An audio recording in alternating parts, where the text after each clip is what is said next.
नमस्कार, स्वागत है आपका हमारी इस खास पेशकश में। मैं हूं किरण झा और आप देख रहे हैं न्यूज़ नेशन का डिजिटल प्लेटफॉर्म न्यूज़ नेशन स्तुति। पुनर्जन्म, जिसका शाब्दिक अर्थ होता है पुनर यानी फिर से, और जन्म मतलब जन्म यानी फिर से जन्म लेना। जब आत्मा एक शरीर को छोड़कर दूसरे शरीर में जाती है तो इस जन्म लेने की क्रिया को पुनर्जन्म कहते हैं। ये तो शायद हम सब जानते हैं, लेकिन हम ये कैसे जानें कि फला व्यक्ति का पुनर्जन्म हुआ है? क्या हमारे शरीर के कोई निशान हैं जो पुनर्जन्म का संकेत देते हैं? और अगर पुनर्जन्म होता है तो किस तरह की आत्मा को पुनर्जन्म की प्राप्ति होती है? ये तमाम सवाल हैं जिनके बारे में जानने की दिलचस्पी हर किसी के मन में होती है। इन सारे सवालों का जवाब देने के लिए हमारे साथ स्टूडियो में मौजूद हैं ज्योतिषाचार्य और तंत्र मंत्र मामलों की जानकार प्रीतिका मजूमदार जी। प्रीतिका जी, आपका स्वागत है। प्रीतिका जी, सबसे पहले हमें ये बताइए कि वाकई में पुनर्जन्म होता है क्या, और अगर होता है तो क्यों? देखिए, बहुत अच्छा क्वेश्चन आपने पूछा है। जब हमारे सोल, हमारे आत्मा जब एक जन्मों के अच्छे और बुरे कर्म के फल अधूरे रह जाते हैं और उनका जो संचित कर्मा जो है वो बैलेंस नहीं होता सेम जन्म में, तो अगले जन्म उनको लेना ही पड़ता है। तो अच्छे बुरे कर्मों का फल एक ही जन्म में क्यों नहीं मिल जाता? हाँ, ऐसा हो तो बहुत ही अच्छा हो, एक ही जन्म में सारी चीज़ें निपट जाएं। हाँ, बहुत ही अच्छा क्वेश्चन है आपके। देखिए, एक ही जन्म में कैसे मिल जाता है, क्योंकि हमारे कर्म जो होते हैं वो 3 तरह के कर्म होता है। क्योंकि जो हमारे प्रारब्ध, हमने जो कर्म करके रखे हैं, प्रीवियस जन्म में जो कर्म करके रखा है वो कर्म, आप जो कर्म हम लोग प्रेजेंट लाइफ में हम कर रहे हैं, जो कि प्रारब्ध कर्म भी हम कह सकते हैं, और जो हमारे फ्यूचर में जिस वजह से आज जो हम कर रहे हैं उसकी फल जो है फ्यूचर में हमें मिलने वाले हैं, तो वो भी फल जुड़ जाते हैं। तो हमारे ये तीनों कर्मों का फल जो है हमें अगले जन्म में मिलता है। तो इसीलिए जन्म जो है हमें लेना ही पड़ता है, क्योंकि जो संचित कर्मा है उस कर्म और प्रारब्ध कर्म जो अभी प्रेजेंट लाइफ में हमें हम ऑलरेडी कर रहे हैं, इस दोनों जन्म को मिला के जो कर्म शेष रह जाते हैं उसके वजह से हमें पुनर्जन्म लेना ही पड़ता है। तो और कृष्ण को भी लेना पड़ा, जी, राम को भी लेना पड़ा, जी, हर किसी को लेना पड़ता है। लेकिन कब पुनर्जन्म नहीं होता है? पुनर्जन्म तब नहीं होता जब हमारे सोल, हमारे आत्मा एक ज्ञान के अंदर आ जाते हैं। उनको इस सोल का प्रॉपर कंडीशनिंग हो जाता है, अंदर से इतना ज़्यादा ज्ञान आ जाते हैं कि कभी भी हम जान के और बिना जान के भी हम कभी भी गलत कर्म में हाथ नहीं डालते या फिर नहीं करते हैं बुरे कर्म, इवन हम सोचते भी नहीं हैं। तो हमारे इसके लिए वेद, पुराण, उपनिषद, ये चीज़ें जो है हमारे धर्म ग्रंथ है, ये रामायण, महाभारत, इन सब, गीता, ये सब कुछ हमें पढ़ना पड़ता है। जब हमारे सोल का कंडीशनिंग हो जाता है, ज्ञान सही तरह से पूरा हो जाता है, उसके बाद हमारे सोल का मोक्ष हो जाते हैं और पंच तत्व में विलीन हो जाते हैं, प्रकृति में विलीन हो जाते हैं। उसके बाद उस आत्मा को दोबारा जन्म नहीं लेना पड़ता है जब तक वो आत्मा ना चाहे। वो चाहे 2 लाख साल, 4 लाख साल या 10 लाख साल हो, या फिर एक युग हो। कई खास आप देखेंगे कि राम जैसे, कृष्ण जैसे महर्षि, कितने बड़े बड़े महर्षि हमारे आए हैं, और उसके बाद ऐसे जो आत्माएं होते, ऐसे आत्माएं अपने मर्जी से जन्म लेते हैं। आप अपने मर्जी से अपने माँ और पिताजी की घर चुनते हैं, माँ की कोख चुनते हैं और जन्म लेते हैं। और उनको जन्म का जो पर्पस है वो एक उनको पता है कि हमें जन्म क्यों लेना है और क्या काम करने हमें जन्म लेना चाहिए, और उस कर्म को उन्होंने पूरा करने के बाद 1 मिनट भी नहीं रुकते हैं इस पृथ्वी में, फिर उन्होंने अपने शरीर छोड़ देते हैं। मतलब मोक्ष के बाद पुनर्जन्म नहीं होता है क्या? नहीं होता, जब तक वो सोल दोबारा ना चाहे, अपने दिल से ना चाहे।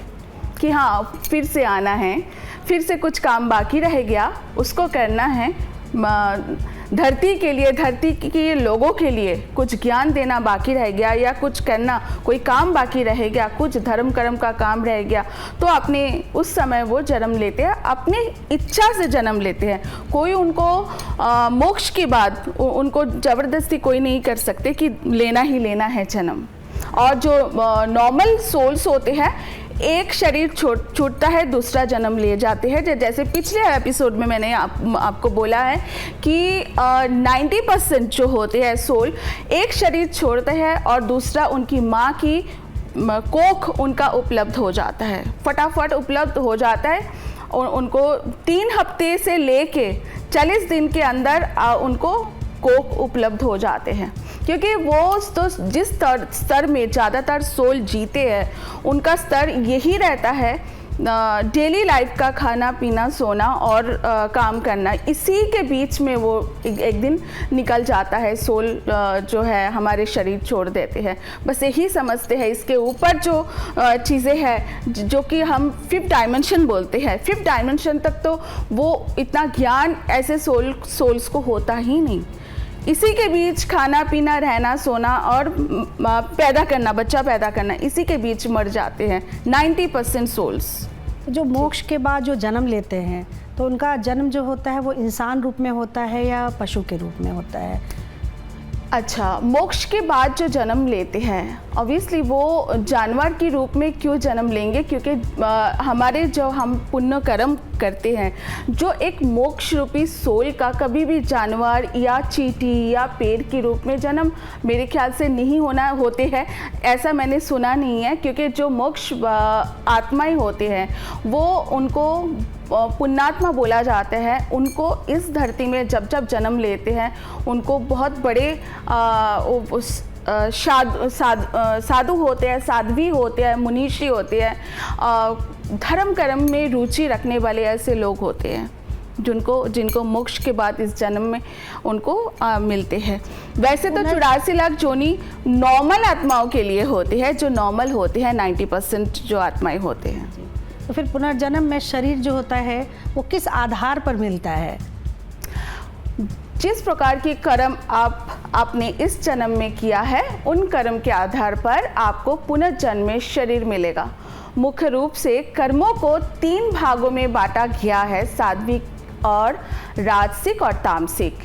और उसके हिसाब से जिसको आप इस जन्म में, जिनको आपने प्यार किया या फिर आपने सताया या फिर आपने धोखा दिया या फिर किसी भी तरह उनको परेशान किया, तो उस हिसाब से आपको जन्म मिलता है जी सोल का। जैसे जो सात्विक कर्म करते हैं, अच्छे कर्म करते हैं, उनको अच्छे जन्म मिलते हैं। बिल्कुल, जो सात्विक कर्म करते हैं, जैसे दान पुण्य करते हैं, धर्म के रास्ते पे चलते हैं, लोगों के लिए गलती से भी कभी भी इस तरह के धोखा, इस तरह से दिल दुखाना, किसी का गलती से भी किसी का ज़िंदगी कई बार ख़राब कर देते हैं। हम इसी ज़िंदगी में हम देख सकते हैं कई घटना मेरे सामने आए हैं, किसी एक ने किसी एक का पूरे परिवार को ख़त्म कर दिया या ख़राब कर दिया, तो उसका जो श्राप है उसको उस सोल को तब तक भुगतना पड़ता है जब तक कि उनका कर्म पूरा ना हो जाए, जब तक कि उनको भी इतना ही पेन ना हो। और उनको, उस सोल को इतना ही, जिस चीज़ में पेन होता है सबसे ज़्यादा, हमें परमपिता परमात्मा उन्हीं वैसे ही पेन देते हैं जिस तरह की पेन उन्होंने दूसरों को दिया है। तो मतलब इसका ये मतलब है कि जो जैसा कर्म करेगा उसे वैसा ही फल मिलेगा और वैसे ही जन्म मिलेंगे उसे। जी। जैसे कि हमारे सोल एक बीज रूपी आत्मा है, हमारे सोल जो है बीज है। अब मिट्टी के, जिस तरह के मिट्टी में बीज आप बोगे, थोड़ी देर बाद उसको पौधा खिलेगा, पेड़ होगा, उसमें फल होगा। तो भी वो जो पौधा खिलते हैं वो हमारे प्रारब्ध, जो हमने बीज बोया है उसी के वजह से वो पौधा उगा है, उसी के अनुसार जो फल हमें प्राप्त होते हैं। ये सब कुछ हमारे प्रारब्ध संचित कर्म के फल से होते हैं। क्या हमें ये पता चल सकता है क्या कि पिछले जन्म में हम क्या थे, या अगला जन्म क्या, मतलब अगले जन्म में क्या होने वाले हैं? यस, पिछले जन्म में हम क्या थे। अगर हम अगर ज्योतिष के बात करें तो जब हमारे चार्ट होता है, जो जिस टाइम जन्म हुआ है, जिस मिनट में, जिस सेकंड में, जिस दिन जन्म हुआ है, कौन से नक्षत्र था उस दिन, कौन से दिन थे, नक्षत्र थे और करण थे, कौन सी वो टाइम था, वो सब कुछ अगर हम देखें तो हमें पता लग जाता है कि हमें पिछले जन्म हम क्या किया था और क्या जन्म था पिछले जन्म हमारे। या फिर एक और होता है जब हमारे मृत्यु होता है, हमारे जो ज्योतिष आते हैं तो उस वक्त भी देखा जाता है किस टाइम सोल का मृत्यु हुआ है, और वो टाइम, वो नक्षत्र, वो मिनट, वो सेकंड अगर कैलकुलेशन किया जाए तब भी पता लग जाएगा कि कौन सी योनि में जन्म अब हुआ है। बहुत ही दिलचस्प बात बताई आपने जी। लेकिन एक चीज और है, और लोग कहते हैं कि शरीर पे जो निशान होते हैं, बर्थ मार्क होते हैं, उससे भी पता चलता है कि संकेत मिलता है कि इनका पुनर्जन्म हुआ है। जी। वो कौन कौन से निशान है, कैसे हम पता करें वो? जी बिल्कुल, हमें अगर पिछले जन्म में कोई एक्सीडेंटल मौत हुआ है, हमें अगर जब हमारे सोल शरीर छोड़ा है उस वक्त कोई एक्सीडेंट हुआ है या ऊपर से नीचे गिरा है, तब भी हमारे निशान होते हैं। क्योंकि जब मैं पास्ट लाइफ थेरेपी मैंने किया किसी लेडी का, उनका बैक में बहुत ज़्यादा पेन होता था, और जब उनको पास्ट लाइफ थेरेपी में मैं लेके गई और धीरे धीरे उन्होंने खुद अपने मुंह से बोला है कि पास्ट लाइफ लास्ट जन्म में मतलब उनका क्या हुआ था, पहाड़ से उन्होंने बहुत ज़ोर से गिरा और उसमें एक उनके बैक में बहुत ज़्यादा उनका एक घाव हुआ था, क्योंकि पैर में अटक गया था उनका शरीर, और उसके बाद उनकी शरीर नीचे, बिल्कुल नीचे गिर गया था। तो इस वजह से उनकी बैक में हमेशा दर्द होता है। जब उन्होंने ये चीज़ अपनी पास्ट लाइफ में देखा है और उसके बाद उनका जो दर्द है, उनका जो बैक पेन है, वो धीरे धीरे समाप्त हो गया। बहुत जल्दी से, बहुत स्पीड में उनका बैक पेन समाप्त हो गया। और ऐसे जो निशान कई बार किसी का, जैसे इस लेडी का बैक में एक कट का निशान था, किसी का बुलेट के निशान माथे पे होते हैं, किसी के गले में कोई कट लगा हुआ है, किसी के कमर में होता है, पेट में निशान होता है। अगर इस तरह के निशान पिछले जन्म में होता है, क्योंकि मन जो है वो सोल का तभी थे और उसी मन को लेके सोल इस बार इस जन्म ये शरीर लेता है। और जब कोई भी सोल अपनी जीवात्मा जब जन्म लेते हैं, कोई भी इंसान का जन्म लेते हैं, तो वो सारे संकेत एकदम साफ साफ दिखाई देते हैं। ये जो काले काले धब्बे होते हैं, क्या इन्हें भी पुनर्जन्म मानूं क्या? नहीं, काले काले धब्बे उसमें आप नहीं मान सकते, क्योंकि काले काले धब्बे बहुत बार होते हैं, क्योंकि वो बीमारी के कारण हो सकता है, बीमारी के कारण ऐसा हुआ होगा। पर निशान जो है, बर्थ मार्क जिसे हम कह सकते हैं, तो वो एकदम जब से जन्म होते हैं तब से ही वो मार्क माथे पे या गले पे या बैक पे या पैर पे, अगर बुलेट लगे हैं तो पैर पे कई बार देखा गया है, पैर पे 3 बुलेट एक आए हुए थे मेरे पास। ये 6-7 साल पहले की बात है। 3 बुलेट, उन्होंने first world war, second world war, दोनों उस समय सैनिक थे और दोनों युद्ध जो है उन्होंने लड़ा है, और पैर की एक ही पैर में 3 गोली लगे हुए थे। तो लंगड़ा के जन्म के बाद से ही चलना उनका शुरू किया, और जब मेरे पास आए थे तभी भी लंगड़ा के, मतलब सीधा नहीं चल सकते थे। जब उनको पास्ट लाइफ में मैं लेके गई तो उनको एकदम से सब कुछ दिखा तो उन्होंने सब, उसके बाद जो पेन था, पैर में जो पेन था, वो धीरे समाप्त हो गया, धीरे धीरे ठीक हो गया। पर उनको दिख गया कि ये पैर पे निशान क्यों है, उनकी मम्मी को भी दिख गया कि पैर पे निशान क्यों है। ये होता है बर्थ मार्क।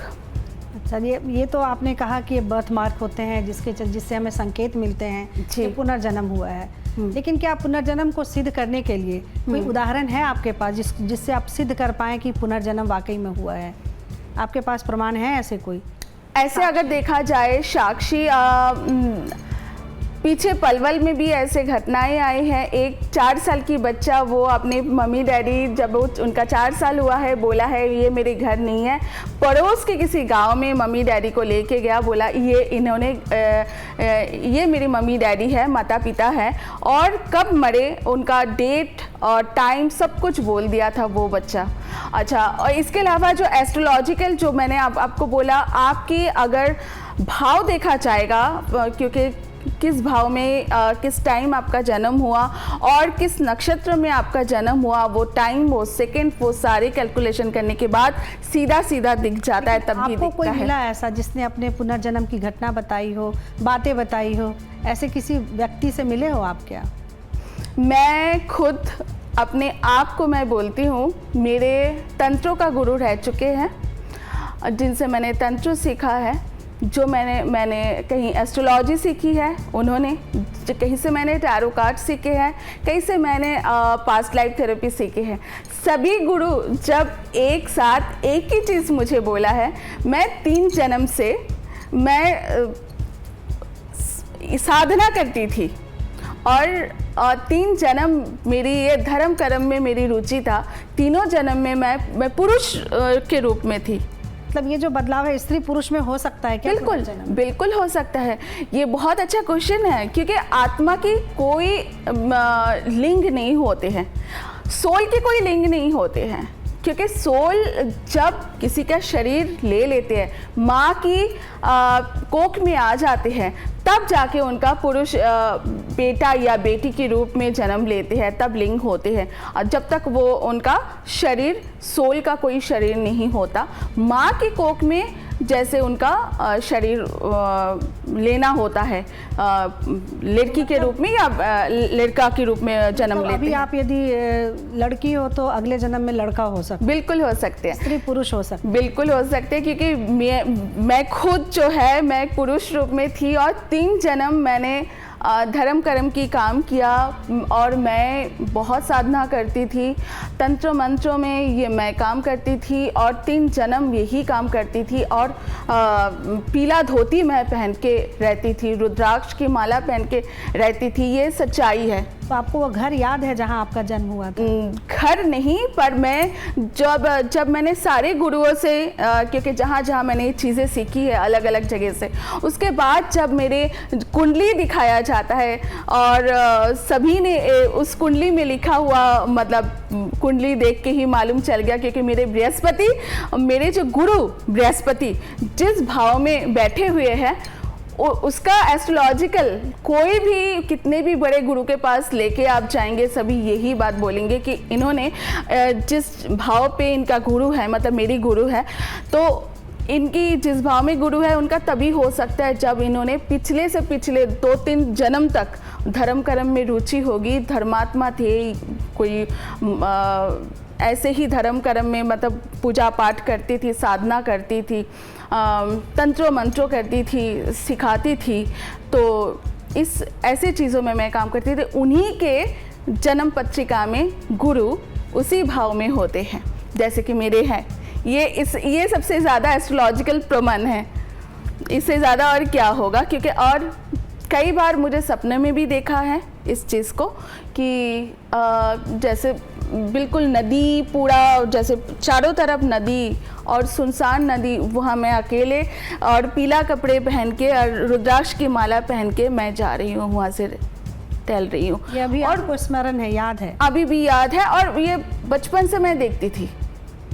और जब भी मैं अपने दादी से पूछती थी इस बारे में, नानी से पूछती थी या फिर मम्मी से पूछती थी, वो सभी लोग बात को गोल गोल घुमा घुमा के चुप करा देते थे। अरे कुछ नहीं है, ये तो सपना है, ऐसे बोलते थे, कुछ नहीं है, ये सपना है, तुम अपना पढ़ाई करो, तुम अपना काम करो, तुम अपना वो करो, मतलब बात को टाल देते थे। पर मेरे दादी और मेरे नानी हमेशा बोलते थे, जब मैं नानी घर जाती थी तभी ये बोलते थे, पूजा की काम तुम्हारा है, फूल उठाओ, तुम बेलपत्र उठाओ, दुर्बा उठाओ और पूजा तुम करोगे। चाहे मैं नानी के घर समर वेकेशन में 2 महीने के लिए जाऊँ, 1.5 महीने के लिए जाऊँ, तो पूरे जो सुबह शाम का पूजा मेरे ऊपर जिम्मेदारी था। और मेरी दादी जो कि मेरी रोज़ मेरी स्कूल जाने से पहले बचपन से उनको 4 बजे उठ के फूल, दुर्बा, बेलपत्र सब उठा के फिर मैं नहा के स्कूल जाती थी, जबकि 7 बजे मेरे स्कूल लगता था। मतलब 4 बजे उठ के तैयारी करके मैं जाती थी। तो घर पे बहुत सारे बच्चे थे और भी भाई बहन था, कोई इस काम में रुचि नहीं लेते थे, सिर्फ मैं रुचि लेती थी। मतलब हमारे स्टूडियो में जो है वो पुनर्जन्म का साक्ष्य मौजूद है। जी जी, बिल्कुल कर सकते हैं। और सपने में हमें दिखाई देती है, क्योंकि सपने में हमारे सोल के अंदर वो चीज़ मौजूद होता है जो हमने परफॉर्म किया हुआ है, जो लाइफ हमने परफॉर्म किया हुआ है पहले कुछ जन्म में, 1 जन्म, 2 जन्म, 4 जन्म में जो परफॉर्म किया हुआ है। कई बार उसको हमें दिख जाते हैं, सपने में दिखते हैं इस चीज़ को। लेकिन प्रीतिका जी, हाईटेक युग है अभी, ठीक है, तो लोगों को इस बात पे मतलब कैसे यकीन दिलाएं? इसके क्या कोई वैज्ञानिक आधार हैं? इसे हम सिद्ध कर सकते हैं कि ये मतलब प्रामाणिक चीज़ें हैं कि पुनर्जन्म होता है और शरीर जो है वो एक शरीर से दूसरे शरीर आत्मा जाती है, पुनर्जन्म होता है। इसका वैज्ञानिक आधार पे इसे कैसे सिद्ध करेंगे? वैज्ञानिक युग है, पर हमारे वेद में, उपनिषद में जो लिखा हुआ है, आज नासा की साइंटिस्ट जो है उस चीज़ को सिद्ध किया है, जो हमारे कई हज़ारों साल पहले हमारे ऋषि मुनियों ने कह के गए हैं। गीता में जो लिखा हुआ है, बहुत सारी चीज़ धीरे धीरे पता लग रहा है। हमारे जो मुनि ऋषियाँ थे वो एक तरह की साइंटिस्ट थे उस ज़माने में, पर उस समय ये सब कंप्यूटर और ये सब चीज़ें नहीं थे कि उनके पास कोई फ़ोन नहीं थे कि रिकॉर्डिंग कर सके या फ़ोटो खींच सके, वीडियो कर सके, उनके पास वो चीज़ मौजूद नहीं थे उस समय। ऐसे लोगों ने योग के ज़रिए परकाया प्रवेश करते थे। परकाया प्रवेश बहुत बार बहुत सिद्ध आत्मा ने किया है। किसी का बेटा मर गया है, फिर दोबारा अगर स्टोरी होगा तो ये तो बहुत ज़्यादा बड़ा हो जाएगा, बस शॉर्ट में मैं बोल रही हूँ। असम में ऐसा हुआ है, जैसे कि एक ऋषि है, वो ब्रह्मपुत्र की जो रिवर है उसके किनारे में साइड में बैठा हुआ था, और एक माँ आए हैं बच्चा लेके, वो बहुत रो रही है, और जो बच्चा था उनका छोटा बच्चा था, और पानी में बहा दिया और खूब रो रही है। तो जो ऋषि थे वो पूछ रहे थे, जो मतलब एक योगी थे, उन्होंने तंत्र मंत्रों के ज्ञाता थे और मतलब मास्टर थे ये कह सकते हैं। उन्होंने पूछा उस लेडी को, औरत को, आप रो क्यों रहे हो? तो उस औरत ने बोला है कि मेरे छोटा बेटा है, जो कि अभी तो उनका बेटा का टाइम ही नहीं हुआ, हमारे सामने मैं मौत देख रही हूँ उसका। ये इस चीज़ को मुझे खा रही है कि ये तो हमने तो सोचा बेटा के लिए बहुत कुछ सोच के रखा है, पर असमय मेरा बेटा का क्यों मौत हो गया। तो ऋषि ने, जो तंत्र मंत्रों का ज्ञाता था, उन्होंने बोला तो तुम चाहते क्या हो? तो वो उस लेडी ने बोला, मैं चाहती हूँ मेरा बेटा फिर से जीवित हो जाए, बाबा मेरा काम कर दो। आप अगर तंत्र मंत्र में जाते हो, जानते हो आपके पास तो इतना पावर होगा कि मेरा बेटा फिर से जीवित हो जाए।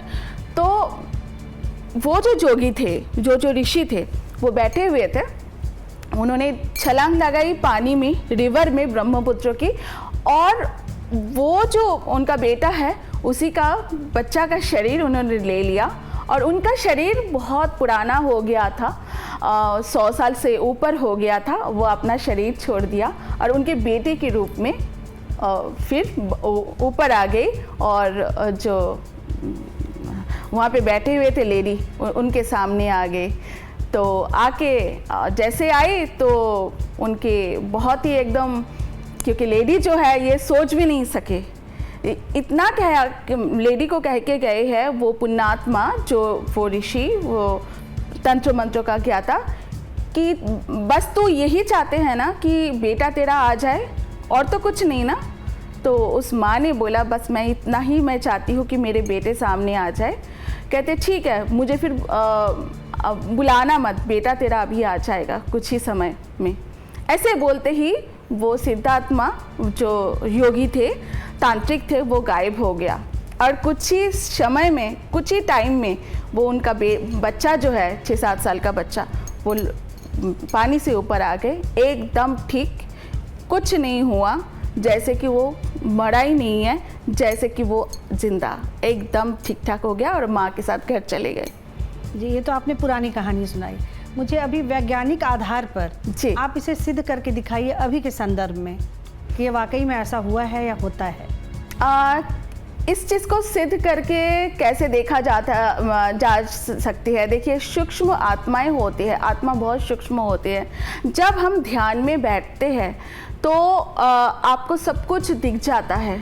जब कोई योगी को किसी जगह पे आप जहाँ पहाड़ के ऊपर, या फिर जो लोग बहुत सालों से ये प्रैक्टिस में है, जो ये प्रैक्टिस करते हैं, पास्ट लाइफ के प्रैक्टिस है, परकाया प्रवेश, लाहिरी महाशय जी, आप अगर योगानंद ये की स्टोरी जीवनी आप पढ़ेंगे, लाहिरी महाशय की एक आते हैं, वो ये सब गुरु जो है अपने आप में बहुत सिद्ध थे, क्योंकि वो परकाया प्रवेश कर जाते थे और पुनर्जन्म उनका हो जाता था। क्योंकि ये जो हम अगर आर्गुमेंट करने जाए तो इस आर्गुमेंट का मतलब कोई अंत नहीं होगा, क्योंकि ये चीज़ दिखाया, सिद्ध करके नहीं देखा जा सकता। क्या हमने हवा को देखा कि ये जो विद्युत होता है, ये जो लाइट जल रही है, ये जो कैमरा में हम देख रही है, एनर्जी से चल रही है, क्या हम इस चीज़ को देख सकते हैं?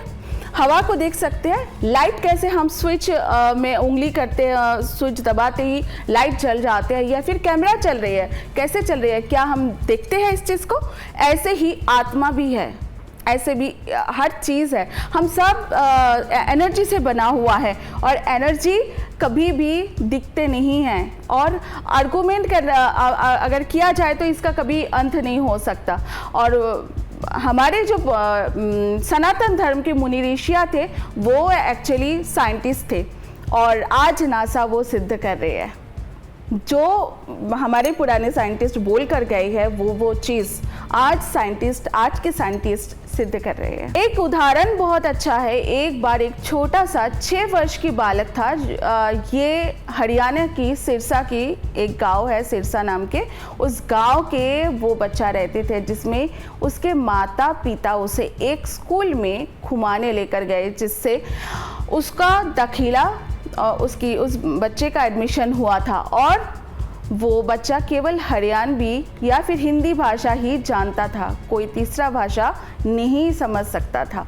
लेकिन हुआ कुछ यूँ था, उसे स्कूल की केमिस्ट्री लैब में ले जाया गया, और वहाँ जाते ही उस बच्चे का मुंह लाल हो गया, चेहरे का हाव भाव बिल्कुल चेंज हो गया, और उसने एकदम फड़ाटेदार फ्रेंच भाषा बोलना शुरू कर दिया। उसके माता पिता बहुत डर गए और घबरा गए। तुरंत ही बच्चे को अस्पताल ले जाया गया। यहाँ पर उनकी बातें सुनकर डॉक्टर ने एक 2 भाषिया, जिनको 2 भाषा जानते हैं, उनको लेके आए, जो कि फ्रेंच और हिंदी जानता था। तो उस 2 भाषियों ने सारा वृत्तांत उस बालक से पूछा, तो उस बालक ने बताया कि मेरा नाम साइमन थे, और मैं एक फ्रेंच केमिस्ट हूँ। मेरी मौत मेरी प्रयोगशाला में एक हादसे के कारण हो गया था। तो यहाँ देखते ही बात यह है कि जब उनको ये जन्म उनको मिला है, और उनको हिंदी और हरियाणा भाषा, सिर्फ 2 ही भाषा बोल सकते थे, जब वो उनको केमिस्ट लैब में लेके आया गया, उनको, उस बच्चे को पुराना सारे कुछ याद आ गया था। ऐसी बहुत सारे उदाहरण हैं, बहुत सारे उदाहरण हैं। हर मतलब आप देखा जाए तो अब देखिए, कौटिल्य नाम की जो गूगल बॉय है, छोटा सा बच्चा, 6-7 साल की है ज़्यादा से ज़्यादा, और मेरे ख्याल से उससे भी कम है। उसको आप पूछिए दुनिया भर की जितने भी क्वेश्चंस, वो छोटा सा बच्चा, बड़ों को भी नहीं पता, बड़ों को भी मात दे दे, उस बच्चे को सब कुछ पता है। गूगल बॉय के नाम पे वो जानते हैं। और ऐसे बच्चों को देख के, ऐसे सोल को देख के मालूम चलता है कि ज़रूर ये बच्चा पिछले जन्म में कोई विद्वान रहा होगा, और कई जन्म से ये विद्वान रहा होगा। इनके नॉलेज इतना ज़बरदस्त है, उन्होंने समझ लीजिए इतना ज़बरदस्त नॉलेज प्रीवियस लाइफ में गेन कर रखा है। तो इस जन्म में, जैसे उनका छोटा बच्चा जन्म लेने के बाद 4 इयर्स 5 इयर्स में ही सब कुछ याद आ गया और सब कुछ बोलना शुरू कई कर बार दिया। ऐसा होता है कि पारिवारिक माहौल ऐसा नहीं होता, माता बिल्कुल। पिता बहुत पढ़े लिखे नहीं होते, बावजूद इसके बच्चे बहुत अच्छा कर जाते हैं। ऐसे बहुत सारे आप अगर देखा जाए तो आप देखिए ऐसे बहुत सारे घटना मेरे सामने हैं। ये तो फादर जो है रिक्शा वाला है और उनका बेटा जो है IAS है। तो ये तो बहुत सारी घटनाएं हम बोल सकते हैं। तो ये घटनाएं भारत में अगर देखा जाए हर दूसरी गांव में ऐसे घटना आपको सुनने को मिलेगा आज भी। आप मुझे एक चीज़ बताइए, भारत में ही क्यों देखने को मिलती है? दुनिया के किसी कोने में इसको मान्यता क्यों नहीं देता, इस चीज़ को, पुनर्जन्म को? नहीं, ऐसे घटना तो विश्व भर में होते रहते हैं और विश्व की अलग अलग जगह पे ऐसे घटना होते हैं।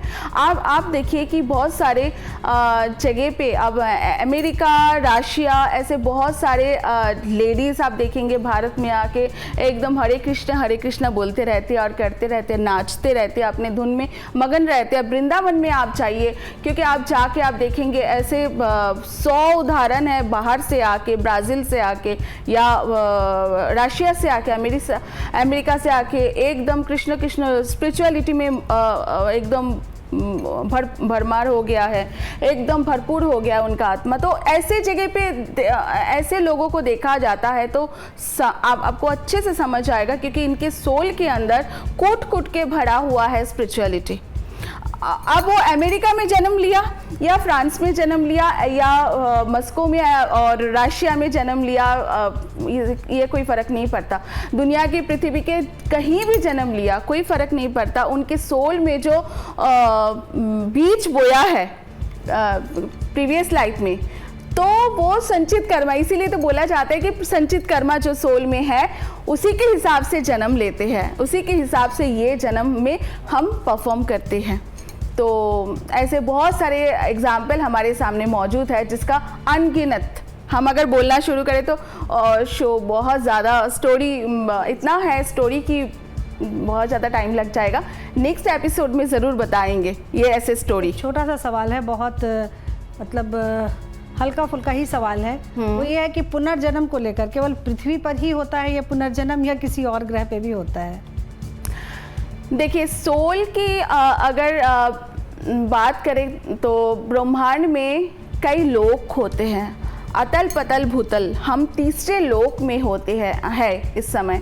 उसके बाद भी और लोक है, उसके बाद हमारे पृथ्वी के बाद भी बहुत सारे लोक होते हैं। सौर मंडल में बहुत सारे ग्रह होते हैं। और जब सतयुग से लेके कलयुग तक आते आते हमारे सोल स्प्लिट आउट हो जाते हैं। जब हमारे जन्म होते हैं, ये भी सबको जानना बहुत ज़्यादा ज़रूरी होती है। जब मेरे सोल जन्म लिया, ये फिर आपके सोल जन्म लिया या फिर किसी और का सोल जन्म लिया, उस वक्त एट ए टाइम अलग अलग लोक में हमारे सोल का 7 हिस्सा भाग हो जाते हैं, स्प्लिट आउट हो जाता है। तो ये भी एक खास बात होती है कलयुग में, क्योंकि एक सोल का कलयुग में 7 भागों में भाग हो जाता है। इसीलिए कलयुग आते आते आप देखिएगा कि आत्मा में इतना बल नहीं होता, आत्मा की जो कदकाठी बहुत छोटा हो जाता है। सतयुग में आप देखिएगा 10-10, 12-12 फीट, 20-20 फीट की इंसान होते थे। एक राजा हज़ारों लोगों को मार सकते थे। उनके खाना पीना बहुत ज़्यादा हेवी था। उनके जो बीबियाँ भी बहुत ज़्यादा, जैसे 10-10, 20-20 बीबी, 100-100 बीबी उनका रहता था, क्योंकि उनके सोल की एनर्जी इतना हाई लेवल की कि एक शादी से नहीं हो सकता है। तो इसी वजह से बहुत सारे शादियां करना पड़ता था, ये भी एक मजबूरी है। दूसरा बात है कि सोल की सतयुग से लेके धीरे धीरे कलयुग में जब हम आते हैं, हमारे सोल के अंदर वो एनर्जी, वो दम नहीं रहता है। हमारे हर चीज़ में सोल जो है हमारे पहले जैसे सतयुग जैसे नहीं रहता है। दापर सतयुग के बाद जो धीरे धीरे दापर युग आते आते बिल्कुल सोल की एनर्जी बिल्कुल धीमा हो जाता है। कलयुग में और ज़्यादा धीमा हो जाता है। कलयुग आते आते हमारे एक ही सोल जब जन्म लेते हैं 7 हिस्सों में बढ़ जाते हैं, अलग अलग दुनिया में, अलग अलग लोक में 7 और हमारे और आपके और सबके हिस्सा होता है अलग अलग लोक में। तो दोस्तों, पुनर्जन्म की तमाम पहेली हमने इस कार्यक्रम में सुलझाने की कोशिश। एक बात और बोलना चाहूँगी, कई बार आपने देखा होगा आपके फ्रेंड्स ने या फिर आपके घर वालों ने बोला, अरे हम वहाँ गए थे, बिल्कुल आपके जैसे देखने में हमने किसी को देखा है। जी देखा है ना, वो सोल की हिस्सा है, हमारे ही सोल की हिस्सा है, जो कि अलग देशों में भी जन्म हो सकता है।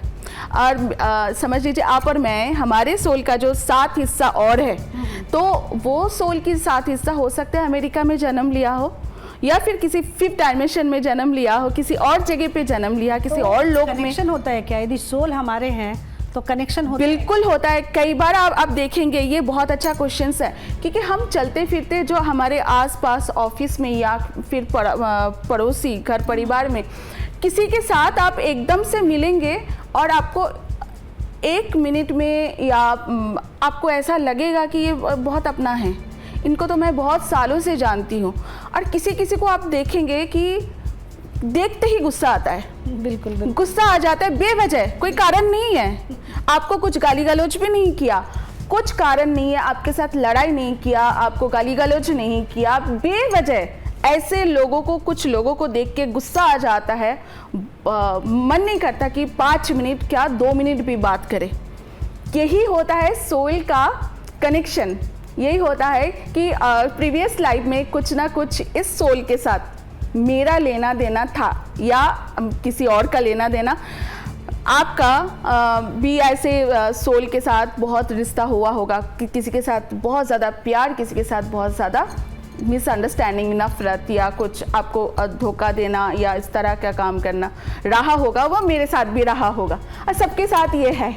तो आप समझ लीजिएगा उस सोल ने आपके साथ पिछले जन्म में भी आपके साथ इस तरह की काम किया होगा, तभी कुछ बुरा किया होगा, तभी इस आदमी को या इस औरत को देख के गुस्सा आ जाता है एकदम से बेवजह, कोई वजह नहीं है। और किसी को आप देखेंगे, ट्रेन में भी देखेंगे, या फिर रास्ते में चलते चलते भी मेरे तो ऐसा होता है कि मैं चलते होता है, मैं गाड़ी में जा रही हूँ, मन करता है कि इसको आज कुछ खाने पीने का दे दूँ, मैं खड़े होके दे देती हूँ, खड़े होके मार्केट से खरीद के, फल फ्रूट्स खरीद के या कपड़े खरीद के दे देती हूँ, या फिर मेरे पास जो भी होता है उस समय, शॉल होता है, कंबल होता है, जो भी मेरे पास होता है मैं दे देती हूँ बेवजह। तो उस सोल के साथ हमारे कनेक्शन तो है, यही होते हैं सोल कनेक्शन। अगर इसको डीप जाया जाए, हम डीप नेक्स्ट एपिसोड में, आप अगर नेक्स्ट एपिसोड करना चाहते हैं तो उसमें और ज़्यादा हम एग्जाम्पल दे सकते हैं इसके बारे में। जी प्रीतिका जी, आप स्टूडियो में आई और हमें परत दर परत पुनर्जन्म से जुड़ी तमाम जानकारी दी, इसके लिए आपका बहुत बहुत धन्यवाद। नमस्ते।